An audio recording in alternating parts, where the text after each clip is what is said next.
திருச்சியில் உள்ள விமான நிலையத்தில் செய்தியாளர்கள் என்ற பெயரில் கேள்வி கேட்கிறோம் என்ற பெயரில் விஜய் தாக்க முயன்ற செய்தியாளர்கள் என்ற போர்வையில் உள்ள மர்ம நபர்கள் விஜயிடம் போகும்போது பவுன்சர்கள் அதை தடுத்துள்ளனர். அவர்களையும் தாக்க முயன்ற அந்த மர்ம நபர்களின் புகைப்படம் இதோ உங்களுக்காக. இதை செய்தி ஊடகங்களில் பவுன்சர்கள் செய்தியாளர்களை தாக்கியுள்ளனர் என்று தவறாக பரப்பி வருகிறார்கள். விஜய் இன்று மாலை திருச்சி விமான நிலையத்தில் தனி விமானம் மூலமாக புறப்படுகிறார். காரைக்குடியிலிருந்து அவர் பிரச்சார வாகனத்திலே வந்த பொழுது திருச்சி விமான நிலையத்தில் அங்கு செய்தியாளர்கள் கூடியிருந்தார்கள்.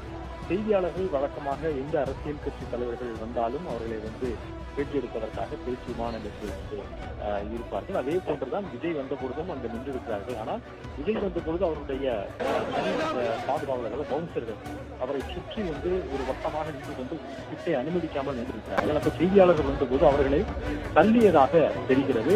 இதனால் செய்தியாளர்களுக்கும் பவுன்சர்களுக்கும் வாக்குவாதம் ஏற்பட்டு திடீரென அது கைகலப்பாக மாறி இருக்கிறது. அப்போது செய்தியாளர்களை இந்த பவுன்சர்கள் பிடித்து தள்ளி தாக்கி இருக்கிறார்கள். இதனால் அங்கு கூடியிருந்த சக செய்தியாளர்களும் அவர்களை அந்த பவுன்சரை தாக்கி அந்த பவுன்சரை விட்டு அவர் மீது நடவடிக்கை எடுக்க வேண்டும் என்று அங்கு பாதுகாப்பு.